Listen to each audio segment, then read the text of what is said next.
Hello student, आज हम कुछ न्यूमेरिकल्स देखेंगे। इलेक्ट्रिक फील्ड इंटेंसिटी कैसे फाइंड आउट करनी है हमें। किसी भी बॉडी पे कोई चार्ज है, यूनिफॉर्मली चार्ज है, उस डिस्ट्रीब्यूशन है उस बॉडी पे। तो लास्ट लेक्चर में हमने यही पढ़ा था कि यूनिफॉर्मली कैसे चार्ज है कोई बॉडी, उस पर डिस्ट्रीब्यूशन हुआ है चार्ज का और उसकी वजह से हमें इलेक्ट्रिक फील्ड इंटेंसिटी पता करनी है किसी पॉइंट पे। तो वो हम एक एक करके चेक करते हैं कितनी कितनी वैल्यूज़ होती हैं उसकी। तो डिफरेंट बॉडीज़ होंगी, डिफरेंट शेप्स होंगे। तो इसके कई सारे लेक्चर्स होंगे।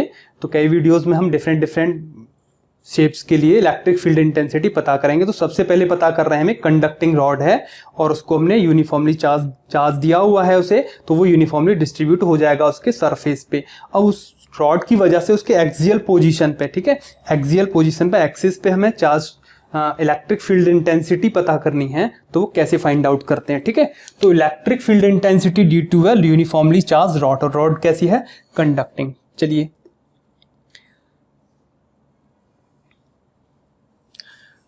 मान लेते हैं ये एक रॉड है ना, और इस रॉड को हमने प्लस क्यू चार्ज दिया है और ये चार्ज यूनिफॉर्मली डिस्ट्रीब्यूट हो गया है इस रॉड पे, यूनिफॉर्मली डिस्ट्रीब्यूट हो गया है। ये रॉड है और ये गिवन है इसकी लेंथ एल इस रॉड की लेंथ गिवन है। हमें गिवन क्या है, इसकी लेंथ गिवन है, क्यू चार्ज गिवन है इसको जो हमने दिया है ना। और इस रॉड की एक्सियल पोजीशन पे सपोज यहां एक पॉइंट P है और यहां हमें इलेक्ट्रिक फील्ड इंटेंसिटी पता करनी है एट पॉइंट P इस रॉड की वजह से। और ये डिस्टेंस गिवन है, R डिस्टेंस पे ये पॉइंट है। इसकी ये जो एज है, दिस एज, यहां से R डिस्टेंस पे एक पॉइंट P है, वहां हमें इलेक्ट्रिक फील्ड इंटेंसिटी पता करनी है, उसकी वैल्यू कितनी होगी। सिंपल सी बात है कि ये पॉजिटिव चार्ज है तो away from the charge direction होगी इलेक्ट्रिक फील्ड इंटेंसिटी की, दिस ना, अवे फ्रॉम द चार्ज। तो हम electric field intensity point charge के लिए तो जानते हैं, हम जानते हैं E पॉइंट चार्ज के लिए कितना होता है, Q/R²। देखिए ये K क्या है, इलेक्ट्रोस्टैटिक कांस्टेंट, जिसे हमने C भी कहा था, कैपिटल C। इसकी वैल्यू कितनी होती है, 1/4πε0, ठीक है, एयर वैक्यूम के लिए। तो Q/R²। तो ये किसके लिए है, पॉइंट चार्ज के लिए है। ये वैल्यू किसके लिए है, पॉइंट चार्ज। ये Q कैसा है यहाँ पे, पॉइंट चार्ज। ये हमारा बेस है, इसे हम जानते हैं पॉइंट चार्ज के लिए। लेकिन हम रॉड के पास जो चार्ज है इसके लिए इलेक्ट्रिक फील्ड नहीं जानते। तो हम इसी को बेस बना के इस रॉड पे जो यूनिफॉर्मली डिस्ट्रीब्यूशन हो गया है चार्ज का, इसकी वजह से हम इलेक्ट्रिक फील्ड इंटेंसिटी पता करेंगे इस पॉइंट पे, ठीक है। तो हम पॉइंट चार्ज के लिए जानते हैं, तो क्यों ना हम एक पॉइंट चार्ज छोटा सा एलिमेंट मान लें। यहाँ पे एक हमने ये छोटा सा एलिमेंट मान लिया, small element, this is small element, ठीक है, पॉजिटिवली चार्ज है ही ये। और ये एलिमेंट जो हमने माना है इस पर चार्ज कितना है, dq चार्ज है इसके पास। और ये कैसा है, पॉइंट चार्ज एलिमेंट।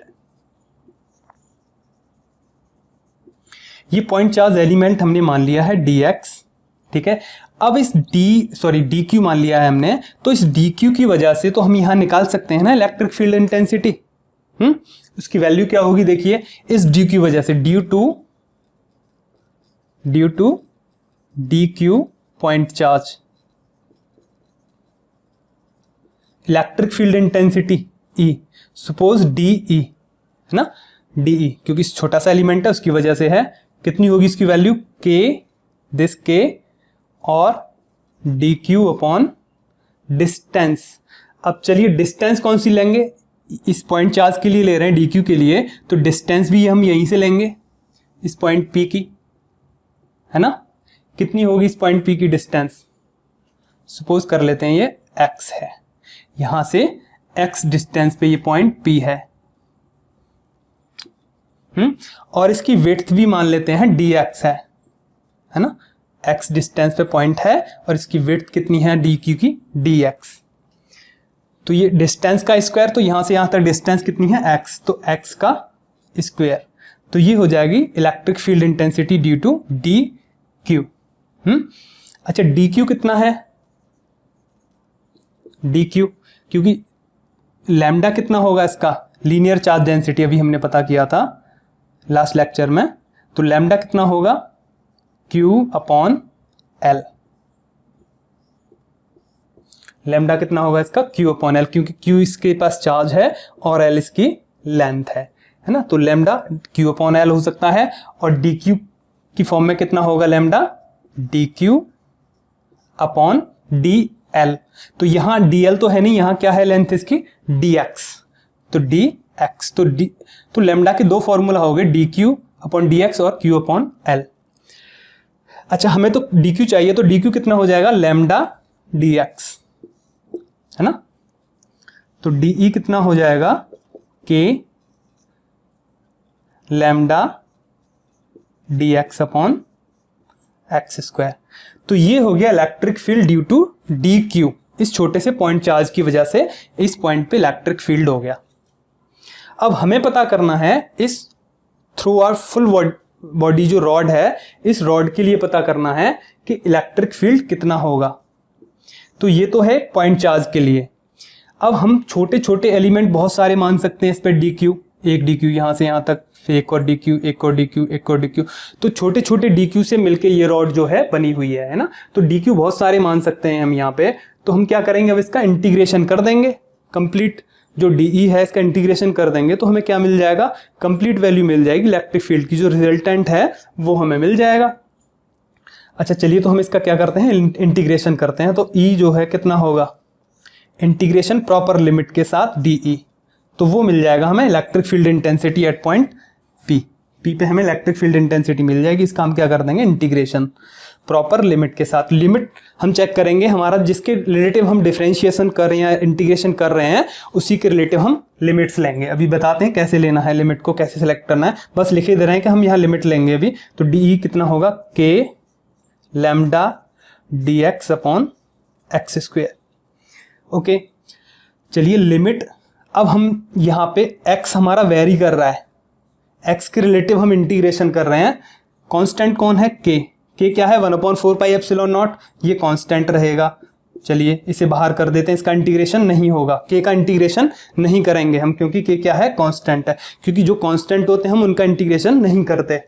लैम्डा क्या है, लीनियर चार्ज डेंसिटी, ये भी कांस्टेंट है, इसे भी बाहर कर लेंगे, इसका इंटीग्रेशन हम नहीं करेंगे और इंटीग्रेशन का साइन लगाएंगे और dx upon x square. Okay dx upon x square. अब लिमिट कहां से कहां तक लेंगे, तो वेरी कौन कर रहा है, x कर रहा है वेरी, x के रिलेटिव हम इंटीग्रेशन कर रहे हैं, तो लिमिट भी हमें x की ही चाहिए, है ना। x कहां से कहां तक वेरी करेगा, देखिए एलिमेंट कहां से कहां तक, फुल रॉड पे मान सकते हैं ना एलिमेंट, तो यहां से लेके यहां तक, यहां से लेके यहां तक, इस थ्रू आउट पूरी L लेंथ पे कहीं पे भी हम मान सकते हैं क्या, एलिमेंट। ठीक है, तो x कहां से कहां तक वेरी करेगा, x करेगा यहां से इस पॉइंट से लेके इस पॉइंट तक, यहां तक वेरी करेगा x से लेके। तो ये पॉइंट, इस पॉइंट की डिस्टेंस क्या है, इस पॉइंट की डिस्टेंस है r जो गिवन है ना, और इस पॉइंट लास्ट पॉइंट की डिस्टेंस क्या है, ये डिस्टेंस P से ये डिस्टेंस क्या है, r प्लस L, L इस रॉड की डिस्टेंस है और R ये डिस्टेंस है, R प्लस L। ठीक है, तो X कहां से कहां तक वेरी कर रहा है, X कर रहा है R to R plus L, R to R plus L।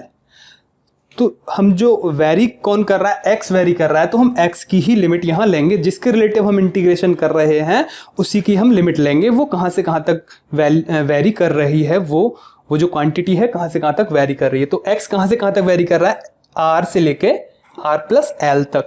वैसे हम r प्लस इधर से भी कह सकते हैं, r प्लस एल से लेके और r तक वेरी कर रहा है, लेकिन छोटे से बड़े की तरफ वेरिएशन हम ले रहे हैं कि सबसे पहले छोटी वैल्यू कहां तक है, r और फिर r प्लस एल तक। तो कैसे भी कर सकते हैं हम integration, r plus l to r भी कर सकते हैं और r to r plus l भी कर सकते हैं। ठीक है, चलिए इसका इंटीग्रेशन करना बस बाकी रह गया, मैथमेटिक्स रह गया यहाँ पे। अब हमें मैथमेटिक्स के इंटीग्रेशन रूल्स को फॉलो करना है। इंटीग्रेशन क्या होता है, 1 अपॉन, ये क्या है, x टू पावर 2। फिलहाल हम इसे लिख देते हैं k lambda r to r plus l। X to power minus 2 dx, x to power minus 2 dx।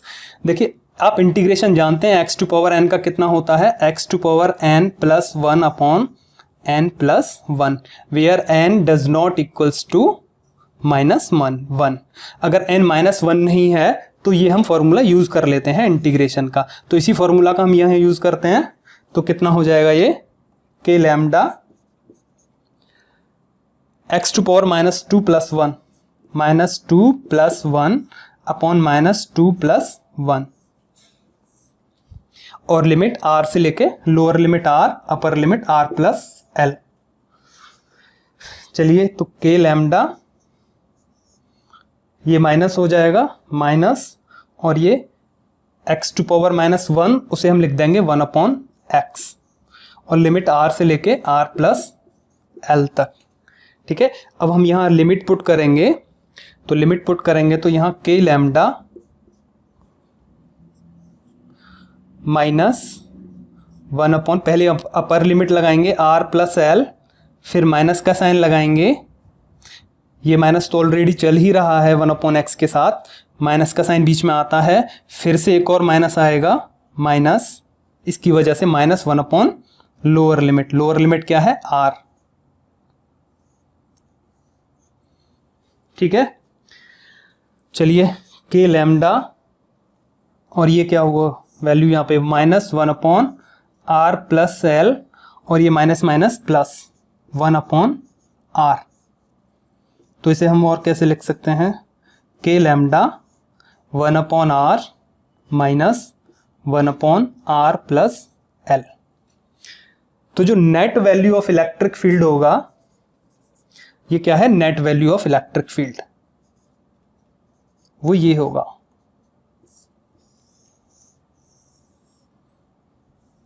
एक कंडक्टिंग रॉड की वजह से, और उसकी एक्सिस पे हमने इलेक्ट्रिक फील्ड की जो वैल्यू निकाली, इलेक्ट्रिक फील्ड ऑफ इंटेंसिटी, वो वैल्यू ये होगी। ठीक है, अब हम देखते हैं electric field intensity due to a linear wire, है ना, और उसकी साइड में एक लीनियर वायर है, एक लीनियर वायर है, और इस वायर के साइड में कोई पॉइंट है, उस पॉइंट पे हमें इलेक्ट्रिक फील्ड ऑफ इंटेंसिटी पता करना है। तो नेक्स्ट वो देखते हैं। चलिए तो चलिए अब हम निकालते हैं electric field intensity due to a uniformly charged wire.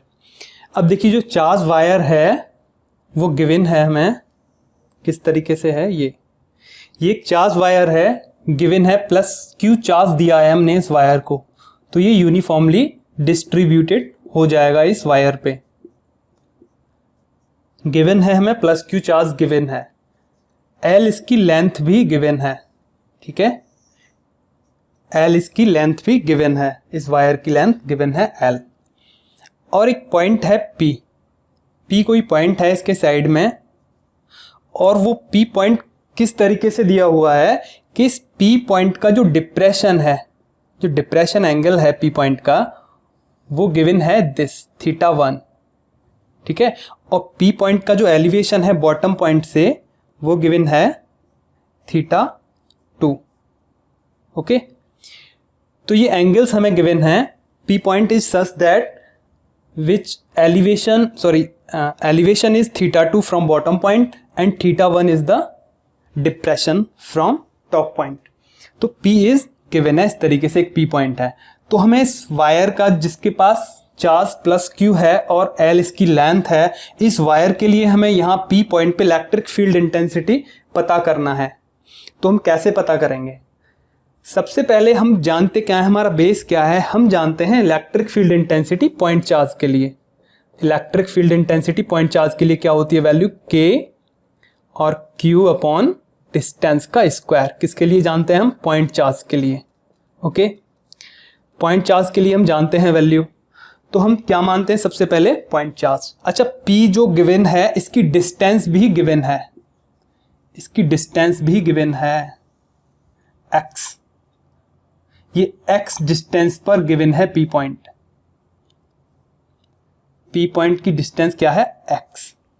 Okay, given क्या है? वायर की लेंथ गिवन है L, चार्ज गिवन है Q, ये डिप्रेशन एंगल गिवन है θ1, एलिवेशन गिवन है θ2, और ये डिस्टेंस गिवन है, x डिस्टेंस पे p पॉइंट है, और उसका हमें क्या पता करना है, electric field intensity at point p। हम जानते हैं पॉइंट चार्ज के लिए, तो हम करेंगे क्या, पहले की तरह है, फिर से एक स्मॉल एलिमेंट लेंगे चार्ज का, और उस स्मॉल एलिमेंट के लिए तो हम जानते ही हैं बेसिक है हमारा, उसके लिए हम इक्वेशन निकालेंगे, फिर इंटीग्रेट कर देंगे सबको, उसके बाद हम इलेक्ट्रिक फील्ड की वैल्यू निकालेंगे। अब देखिए, देखते हैं हम स्मॉल एलिमेंट कैसे कंसीडर करते हैं। देखिए, इस लेंथ पे हम कहीं पे भी मान लेते हैं, यहाँ ये dq स्मॉल एलिमेंट है, dq चार्ज है इसके पास, स्मॉल एलिमेंट के पास dq चार्ज है, और ये इस पॉइंट O से, सपोज O पॉइंट मान लेते हैं, यहां से ये y डिस्टेंस पे गिवन है, मान लेते हैं y एक्सिस की साइड में, तो ऐसे ही y मान लिया हमने, है ना, कोई भी पैरामीटर ले लेते हैं, y ले लिया हमने। O से y डिस्टेंस पे गिवन है एक एलिमेंट dq, और इस एलिमेंट की जो लेंथ है वो है dy, ये जो लेंथ है इसकी क्या है, dy लेंथ का एक स्मॉल एलिमेंट dq गिवन है y डिस्टेंस पे फ्रॉम O, और इस dq की वजह से तो हम जानते ही हैं इलेक्ट्रिक फील्ड निकालेंगे, किस पॉइंट पे निकालेंगे, p पॉइंट पे। ये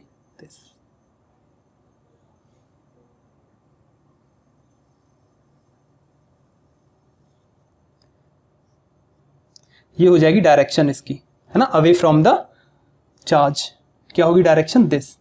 तो dq की वजह से है तो स्मॉल de होगा, है ना, डायरेक्शन de हो जाएगी। और ये जो एंगल है, सपोज कर लेते हैं थीटा एंगल है, और ये एलिमेंट क्या करेगा, वेरी करेगा, इस पूरे रॉड पे ये वेरी करेगा, इस पूरे वायर पे, तो ये थीटा हमारा वेरी करेगा, है ना। तो सिंपल सी बात है कि आगे हमें ज़रूरत जब पड़ेगी तो हम थीटा को ही लिमिट की फॉर्म में लेंगे, थीटा का ही वेरिएशन हम देखेंगे। तो थीटा 1 और थीटा 2 के बीच में हम लिमिट चेक कर लेंगे। अच्छा, यहाँ थीटा हमारा, ये भी मान लेते हैं ये थीटा एंगल है, तो इस थीटा एंगल पे अब ये जो DE है, दिस इज DE, तो इसको हम कंपोनेंट में डिवाइड करेंगे, क्योंकि हमें तो बहुत सारे एलिमेंट चाहिए ना, एक एलिमेंट यहाँ पे भी हो सकता है ना, तो यहाँ एलिमेंट होगा तो इसके लिए डायरेक्शन DE की ये हो जाएगी एक डायरेक्शन, एक एलिमेंट यहाँ होगा तो DE की डायरेक्शन इस तरीके से होगी, एक और DE होगा, तो बहुत सारे DE होंगे, कुछ इस साइड में होंगे, कुछ इस डायरेक्शन में होंगे, तो इस DE का भी एक कंपोनेंट आएगा जो पैरेलल कंपोनेंट होगा, इसके एक परपेंडिकुलर कंपोनेंट होगा। तो हम इनको क्या करेंगे, कंपोनेंट्स में डिवाइड करके यहाँ रिजल्टेंट निकालेंगे हम, ठीक है।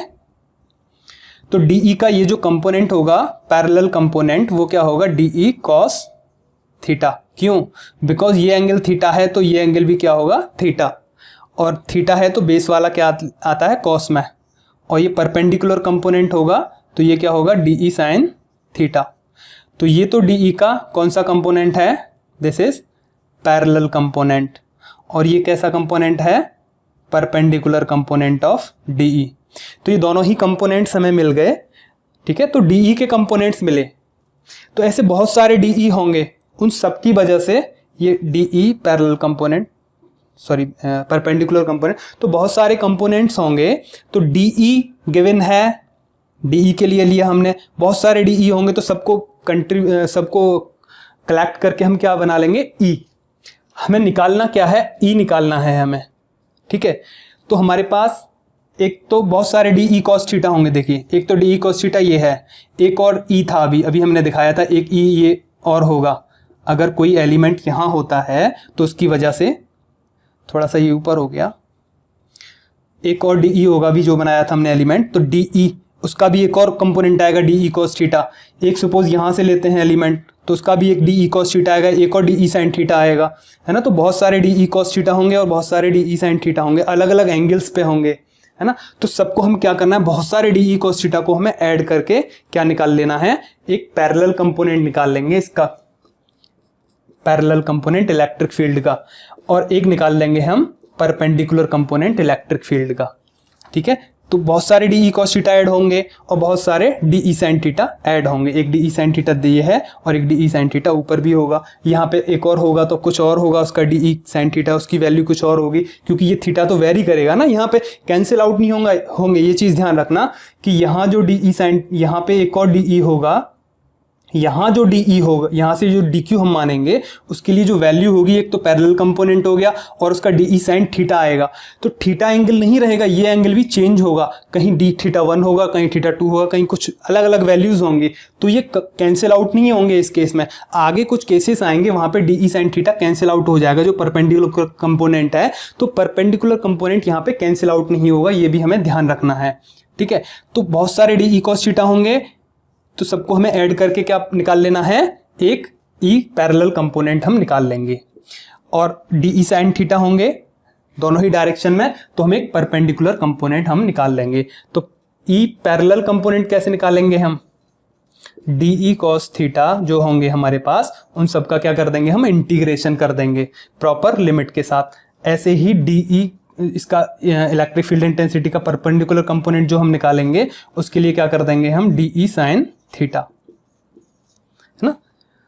तो DE साइन थीटा को इंटीग्रेट करके हम क्या निकाल लेंगे, परपेंडिकुलर कंपोनेंट, और DE cos थीटा को इंटीग्रेट करके निकाल लेंगे हम पैरेलल कंपोनेंट।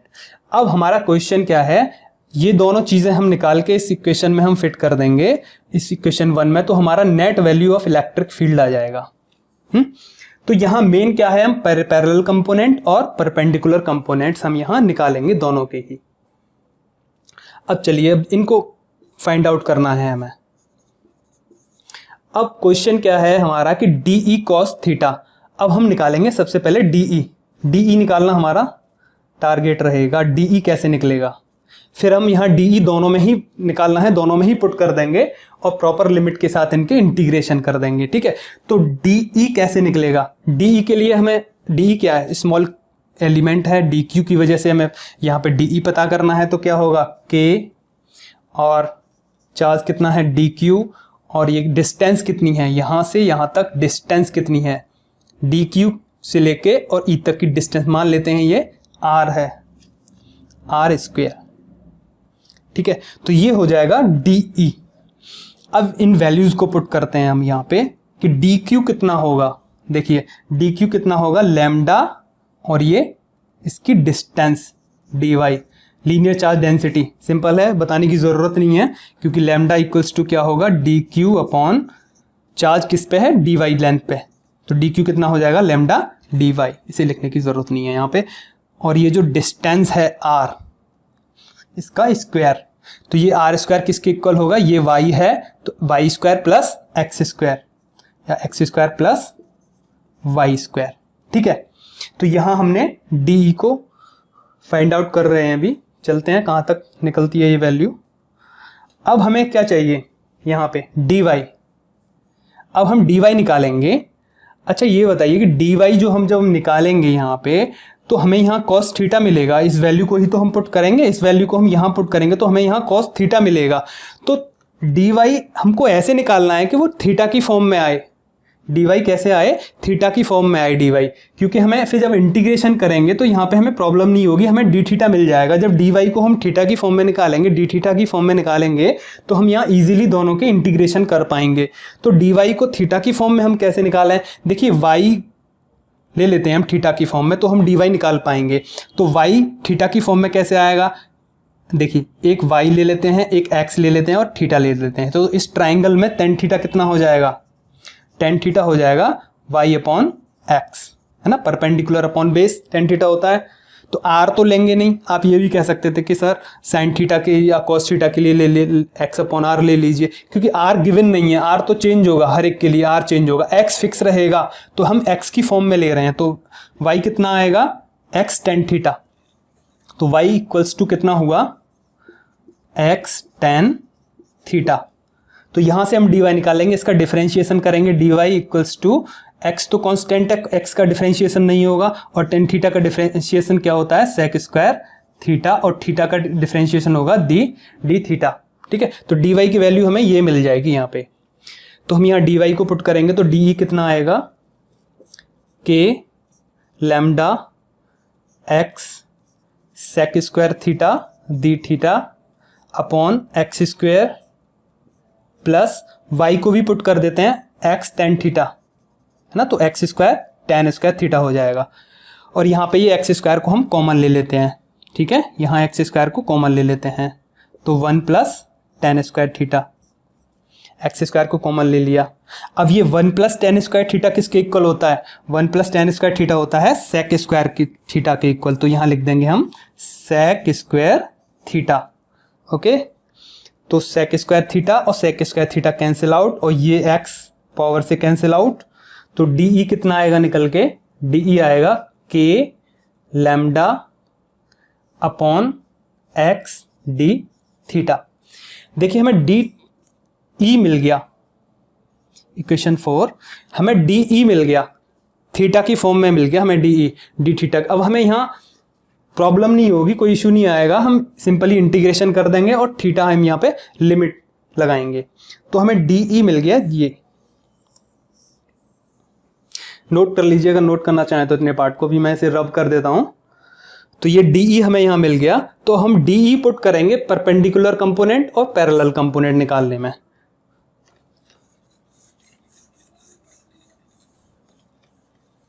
देखिए डी, अब ये डी की जो वैल्यू है हम यहां पुट करते हैं। सपोज सबसे पहले पैरेलल कंपोनेंट निकाल लेते हैं इलेक्ट्रिक फील्ड का। तो कितना होगा? डी क्या है गिवन? के लैम्डा अपॉन एक्स और डी थीटा और कॉस थीटा। सेकंड इक्वेशन में 4 से सेकंड में पुट कर दिया हमने डी की वैल्यू और प्रॉपर लिमिट के साथ। अब देखिए हमें चाहिए लिमिट। डी थीटा है हमारे पास, थीटा के रिलेटिव इंटीग्रेशन करेंगे हम इसका। तो हमें लिमिट किसकी चाहिएगी? एंगल थीटा की लिमिट चाहिए, है ना। और के कैसा है? कांस्टेंट है। लैम्डा कैसा है? कांस्टेंट है, क्योंकि लीनियर चार्ज डेंसिटी है, कांस्टेंट रहेगी। एक्स क्या है? डिस्टेंस है, फिक्स रहेगी ओ से लेके पी पॉइंट तक जहां पे हम पता कर रहे हैं। तो ये पूरी की पूरी टर्म्स कैसी है? ये कांस्टेंट है। तो हम इसे क्या कर देंगे? बाहर कर देंगे, इस टर्म्स को इंटीग्रेशन से बाहर कर देंगे। किसको? के लैम्डा अपॉन एक्स को इंटीग्रेशन करेंगे, केवल इसका के लैम्डा अपॉन एक्स। इंटीग्रेशन किसका करेंगे? कॉस थीटा का with relative to theta, cos theta d theta proper limit के साथ। और लिमिट किसकी चाहिए हमें? थीटा की लिमिट चाहिए। अब देखिए हम थीटा को कैसे लेते हैं, थीटा की जो लिमिट है वो कैसे लेनी है हमें। अब यहां हम देखते हैं जब ये एंगल थीटा है गिवन, तो ये एंगल कितना होगा? This angle is theta 1, okay. और ये एंगल थीटा 2 है, तो ये एंगल कितना होगा? This angle theta 2, okay. इसकी डायरेक्शन क्या है? क्लॉकवाइज, और इसकी डायरेक्शन क्या है? Anti clockwise. तो थीटा की जो लिमिट होंगी, थीटा कहां से वेरी कर रहा है? थीटा 2 से थीटा 1 वेरी कर रहा है लिमिट। क्या ये सही है? चलिए देखते हैं। अगर हम लिमिट थीटा 2 से लेके थीटा 1 तक लेते हैं, थीटा 2 से लेके थीटा 1 तक अगर हम लिमिट लेते हैं, तो क्या ये सही रहेगा? या फिर हम लिमिट लें माइनस थीटा 2 से थीटा 1। देखिए लिमिट जो है हम कंसीडर कर लेते हैं कि सपोज क्लॉकवाइज एंगल को अगर हम पॉजिटिव ले रहे हैं तो एंटी क्लॉकवाइज एंगल को हम नेगेटिव लेंगे। एक तो ये रीजन हो गया।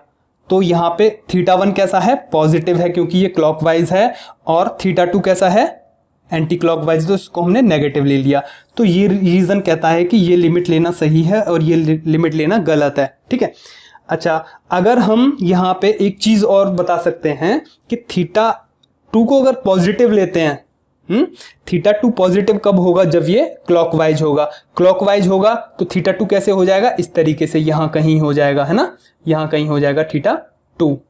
तो थीटा 2 ये हो जाएगा फिर उस कंडीशन में। तो थीटा 2 जब ये हो जाएगा यहां से लेके थीटा 1 तक, थीटा 2 से लेके थीटा 1 तक, तो कौन सा पार्ट मिला हमें? केवल यही पार्ट तो मिला। ये जो पार्ट है यहां से लेके यहां तक, केवल यही पार्ट का हम बता पाएंगे इंटीग्रेशन करके। इतने पार्ट की वजह से हम इलेक्ट्रिक फील्ड देंगे तब। अगर हम यहां प्लस थीटा 2 लेते हैं तो जो इंटीग्रेशन मिलेगा केवल इस पार्ट की वजह से इलेक्ट्रिक फील्ड की वैल्यू मिलेगी हमें इस पॉइंट पे, क्योंकि हम तो थीटा 2 तो पॉजिटिव डायरेक्शन में इधर चला गया ना। तो थीटा 2 से लेके थीटा 1 तक लिमिट लेंगे, तो यहां से लेके यहां तक की तो केवल इतना ही तो एरिया आ पा रहा है थीटा 2 के साथ। थीटा 2 के पास कितना एरिया आ रहा है? यहां से लेके यहां तक। केवल इस एरिया की वजह से हम इलेक्ट्रिक फील्ड दे पाएंगे। लेकिन हमें तो इलेक्ट्रिक फील्ड चाहिए, पूरे वायर के लिए चाहिए ना इलेक्ट्रिक फील्ड की वैल्यू। तो ये गलत होगा कि हम प्लस थीटा 2 से थीटा 2 अगर हम लिमिट लेते हैं तो माइनस थीटा 2 से प्लस थीटा 1। पहले भी बताया था कि थीटा छोटे से लेके बड़े की तरफ ले लेते हैं हम। छोटा एंगल सपोज हमें ये दिख रहा है तो थीटा माइनस थीटा 2 से थीटा 1, हम लिमिट थीटा 1 से माइनस थीटा 2 भी ले सकते हैं। ठीक है, इन दोनों में से कोई भी लिमिट ले सकते हैं, लेकिन एंगल प्रॉपर हम थीटा 1 के साथ पॉजिटिव रखेंगे और थीटा 2 के साथ नेगेटिव रखेंगे। तो ये हम लिमिट नहीं ले सकते, हम लिमिट लेंगे माइनस थीटा 2 से प्लस थीटा 1। तो हमारी लिमिट क्या होगी यहाँ पे, माइनस थीटा 2 से प्लस थीटा 1।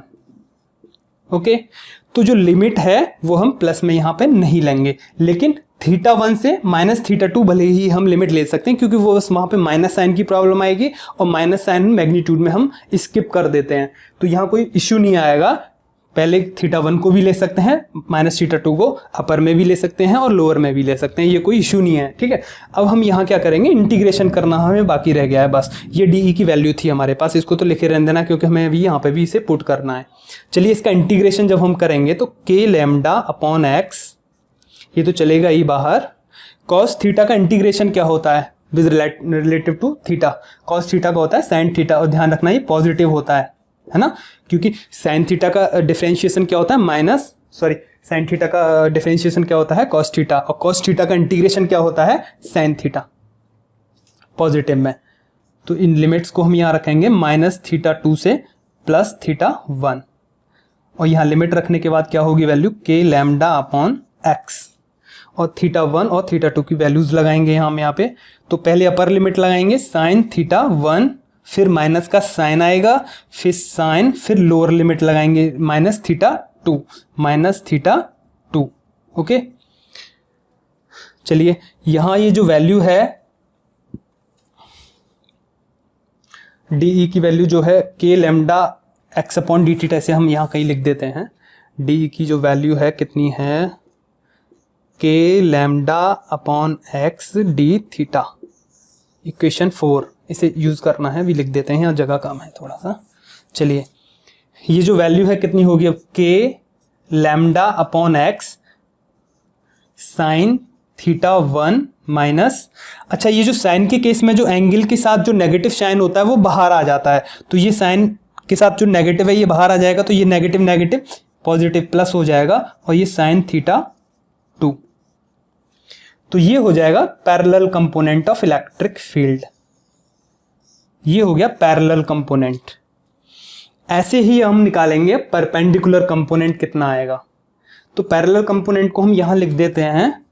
पैरेलल कंपोनेंट कितना आया है, के lambda upon x sine theta 1 plus sine theta 2।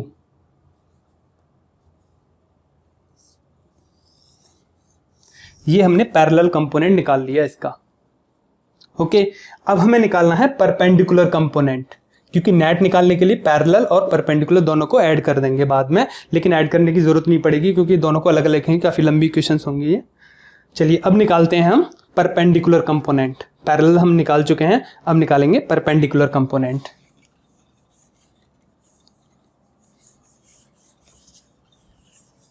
चलिए यहां पे अब हमें चाहिए परपेंडिकुलर कंपोनेंट, ई परपेंडिकुलर कंपोनेंट प्रॉपर लिमिट के साथ। लिमिट जब हमें जरूरत पड़ेगी फिर से वही रखेंगे। डी की वैल्यू कितनी है, के lambda upon x d theta, यहां पुट करेंगे डी की जगह, और साइन थीटा, फिर से वही बाहर कर देते हैं इसे, क्योंकि ये पूरा पार्ट कैसा है, कांस्टेंट है, ये के कांस्टेंट है, लैम्डा कांस्टेंट है, एक्स कांस्टेंट है, तो इनका इंटीग्रेशन नहीं होगा, इनको बाहर कर देते हैं।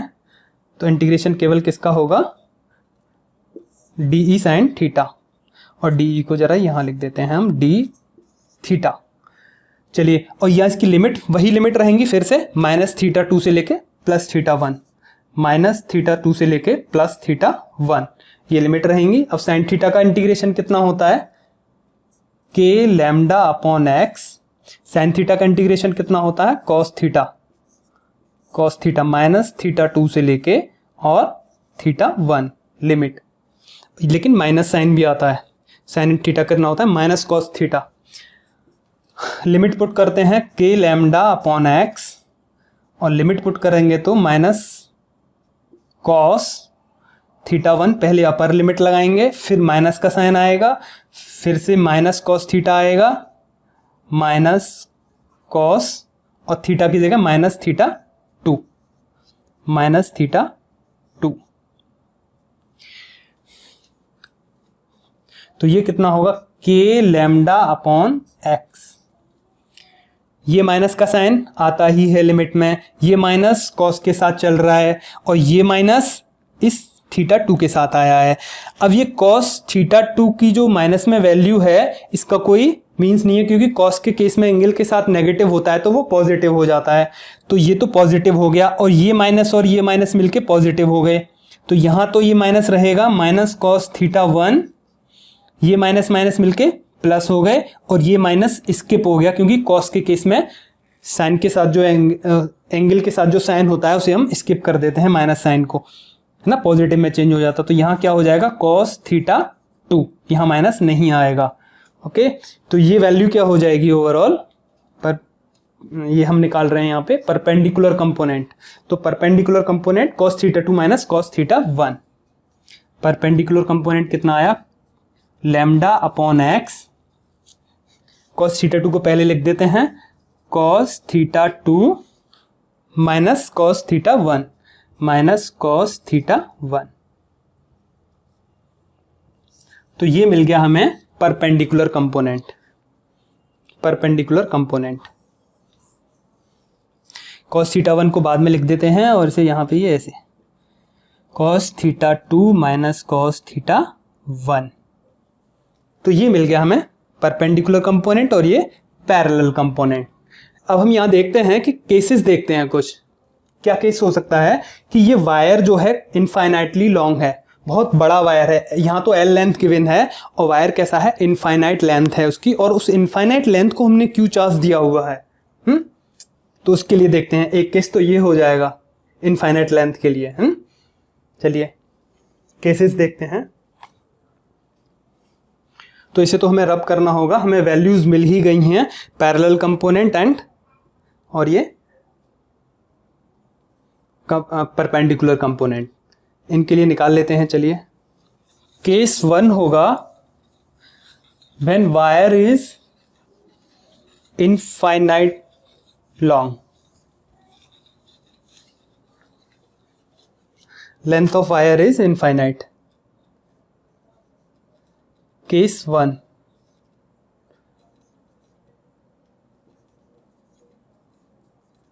length of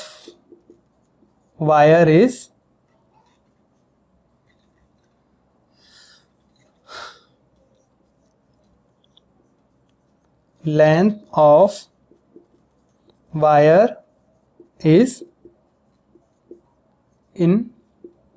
infinite।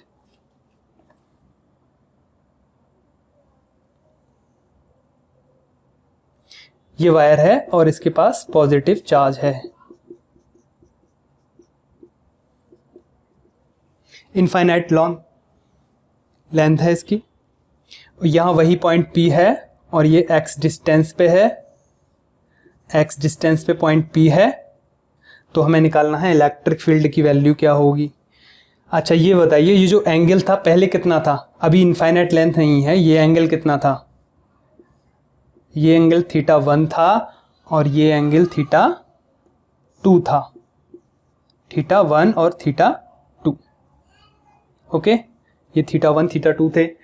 अब जब इसकी लेंथ इनफाइनाइट होगी, ये काफ़ी बड़ा है, दोनों साइड में ये इनफाइनाइट तक जाएगा, तो ये एंगल्स क्या होंगे, जब ये इनफाइनाइट लेंथ पे चला जाएगा तो ये जो लेंथ हम ले रहे हैं तो ये कहाँ तक जाएगी, इस तरीके से बढ़ती जाएगी, बढ़ता जाएगा, एंगल बढ़ता जाएगा, और हम इसको क्या कर देंगे, इस एंगल को, इस लाइन को हम इसी तरीके से चली जाएगी ये लाइन, है ना, क्योंकि ये बढ़ती जाएगी लाइन, क्योंकि इनफाइनाइट लेंथ से आएगा, ये भी इनफाइनाइट से आएगी लेंथ से।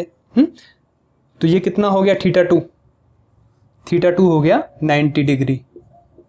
ओके, ऐसे ही थीटा 1 ये बढ़ता जाएगा, एंगल बढ़ता जाएगा, ये बढ़ता जाएगा, और कहाँ से आएगा, ये भी इनफाइनाइट लेंथ से आएगा। ये जो एंगल है कहाँ से आएगी, ये लाइन, ये भी इनफाइनाइट से आएगी, तो ये एंगल कितना हो जाएगा 90 डिग्री। तो थीटा 1 कितना होगा 90 डिग्री, थीटा 2 कितना होगा 90 डिग्री, है ना। तो theta 1 equals to 90 degree, theta 2 equals to 90 degree. तो 90 डिग्री दोनों में पुट कर देंगे तो पैरेलल कंपोनेंट कितना आएगा, के लैम्डा एक्स, यहां से के लैम्डा अपॉन एक्स और sine 90 plus sine 90, sine 90 degree plus sine 90 degree, तो ये 1 और ये भी 1, तो कितनी हो जाएगी इसकी value 2k lambda upon x. तो ये हो जाएगी वैल्यू। तो पैरेलल कंपोनेंट हो गया 2k लैम्डा अपॉन एक्स। तो हम यहां से कह सकते हैं 2 कांस्टेंट है, k कांस्टेंट है, लैम्डा कांस्टेंट है, तो E कैसे वेरी कर रहा है, इनवर्सली प्रोपोर्शनल है डिस्टेंस के। जैसे जैसे हम इससे दूर जाएंगे वायर से तो इसकी जो इलेक्ट्रिक फील्ड इंटेंसिटी है उसकी वैल्यू कम होती जाएगी। और ग्राफ अगर हम जब ड्रॉ करेंगे किसमें, E में और x में, इस एक्सिस पे हम x एक्सिस पे x ले लेते हैं, डिस्टेंस ले लेते हैं, ये वाली जो डिस्टेंस है, और इलेक्ट्रिक फील्ड ले लेते हैं इस एक्सिस पे, तो जब इन्वर्सली प्रोपोर्शनल कोई वैल्यू होती है उसका ग्राफ कैसे आता है, इस तरीके से आता है। आपने क्लास 11th में भी पढ़े होंगे ग्राफ्स।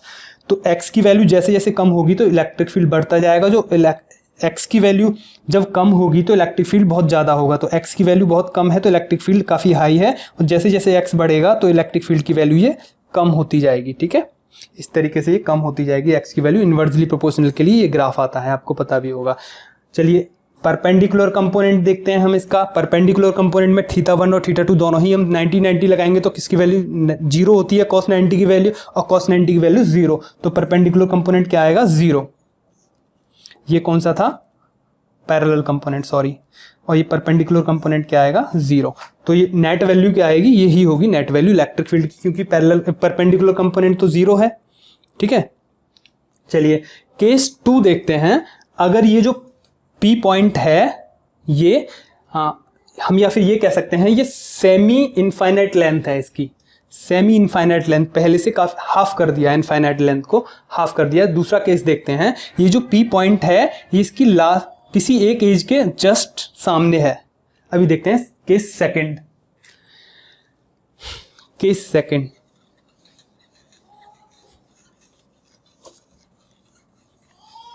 केस सेकंड है for semi infinite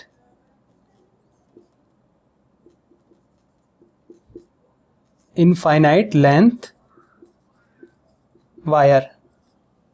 semi infinite length wire है, उसके लिए बताना है हमें केस। तो उसके लिए क्या होगा, देखिए सेमी इनफाइनाइट ले लेते हैं, एक सेकेंड। ये एक वायर है, एक साइड में ही इनफाइनाइट लेंथ है इसकी, है ना, इस साइड भी हमें साइड पता है, और यहाँ पे इस पॉइंट P पे हमें पता करना है ये इलेक्ट्रिक फील्ड इंटेंसिटी, ये डिस्टेंस x है। तो ये जो एंगल है ये कितना होगा, देखिए ये तो इनफाइनाइट से आ रहा है पहले की तरह, तो ये तो θ1 था, तो ये कितना था 90 डिग्री। अभी जब हम यहाँ पे शो कर रहे थे इसको, जब ये इसकी कुछ लेंथ थी तो θ2 को ऐसे ही तो शो कर रहे थे, दिस इज θ2, दिस इज θ2। लेकिन अब जो θ2 है वो कैसा हो गया है, ये जो θ2 एंगल है ये ऐसे ही तो हो गया है। पहले क्या था, पहले ये θ2 इस तरीके से गिवन था, लेकिन अब कैसे हो गया है, ये बिल्कुल इसके सेम पैरेलल हो गया, हॉरिजॉन्टल हो गया है ये θ2। अब कैसे इंक्लाइनेशन था, अब θ2 कैसा हो गया है, हॉरिजॉन्टल। तो θ2 कैसा हो गया यहाँ पे 0, ये θ2 कैसा कहलाएगा 0, है ना। इस केस में θ2 क्या होगा 0, क्योंकि ये हॉरिजॉन्टल हो गया 0 डिग्री। तो वैल्यूज लगाएंगे हम। पैरेलल कंपोनेंट कितना होगा, पैरेलल कंपोनेंट θ1 कितना है 90 डिग्री, θ2 कितना है 0, तो k फिर से k lambda upon x sine 90 degree plus sine 0 degree, तो ये क्या हो जाएगा k लैम्डा अपॉन एक्स, ये वैल्यू 1 और ये वैल्यू 0, तो पैरेलल कंपोनेंट हो जाएगा दिस। अच्छा, परपेंडिकुलर कंपोनेंट कितना हो जाएगा, ये 90 डिग्री है ना, सॉरी θ2 तो 0 है, k lambda upon x cos θ2 कितना है 0 डिग्री माइनस कॉस 90 डिग्री, ये तो 0 हो जाएगा, ये 1 हो जाएगा। तो ई परपेंडिकुलर कंपोनेंट कितना हो जाएगा, k लैम्डा अपॉन एक्स, ये हो जाएगा पैरेलल कंपोनेंट और ये हो जाएगा परपेंडिकुलर कंपोनेंट। ठीक है, तो जो ई नेट को जब हम निकालेंगे यहाँ पे, ये ध्यान रखना है कि ये वेक्टर फॉर्म में था, वेक्टर फॉर्म है ये। तो वेक्टर फॉर्म में हम दोनों को ऐड कैसे करेंगे, पैरेलल और परपेंडिकुलर कंपोनेंट को। तो वहां पे आपको ऐड करने के लिए क्या करना पड़ेगा, ई नेट निकालना है हमें। तो क्या करेंगे, ई परपेंडिकुलर कंपोनेंट का square plus E parallel component का square plus 2e perpendicular component 2e parallel component और cos ई परपेंडिकुलर, इन दोनों के बीच में एंगल कितना था 90 डिग्री, तो cos 90 क्या होता है 0, तो इसे हम यहाँ से हटा देंगे। और यहाँ पे अंडर रूट, क्लास 11th में जो रिजल्टेंट वाला फॉर्मूला पढ़ा था, अभी जस्ट पहले मैंने बताया था कि इन दोनों को ऐड कर देना है, ऐड नहीं, डायरेक्ट ऐड नहीं करना है इनको यहाँ पे अंडर रूट के साथ इस इक्वेशन में पुट करके ऐड करना है, तो हमें ई नेट की वैल्यू मिल जाएगी। वैसे हम इनका यूज डायरेक्टली करेंगे, ई परपेंडिकुलर पैरेलल कंपोनेंट और ई परपेंडिकुलर कंपोनेंट्स। ठीक है, तो ये दोनों केसेस थे, ये केसेस समझ में आ गए होंगे आपके, है ना। तो ये कंप्लीट था इसके बारे में। एक वायर है, एल लेंथ का वायर के लिए देखा हमने, और वायर जो है इनफाइनाइट लेंथ का है, तब हमने देखा इलेक्ट्रिक फील्ड की वैल्यू अलग अलग देखी हमने। ठीक है, तो ये वायर के लिए हुआ। नेक्स्ट हम देखेंगे रिंग के कुछ केसेस देखेंगे। एक रिंग है वो यूनिफॉर्मली चार्ज है, और उसके अलग अलग केसेस देखेंगे कि एक हाफ सेमी सर्कुलर रिंग होगी, एक क्वार्टर रिंग होगी, एक जनरल केस देखेंगे, कोई भी आर्क है, रिंग का आर्क है, उसके लिए हम निकालेंगे इलेक्ट्रिक फील्ड की वैल्यू। पहले उसके सेंटर पे निकालेंगे रिंग के पे, उसके बाद हम उसकी एक्सिस पे जाएंगे। सेमी सर्कुलर रिंग है, उसकी भी एक्सिस पे हम पता करेंगे इलेक्ट्रिक फील्ड की वैल्यू है, और एक कंप्लीट रिंग है, उसकी भी एक्सिस पे हम पता करेंगे इलेक्ट्रिक फील्ड की वैल्यू, और उसके सेंटर पे भी पता करेंगे। डिफरेंट केसेस में रिंग के केसेस को हम डिस्कस करेंगे। ठीक है, आज के लिए इतना ही, थैंक यू।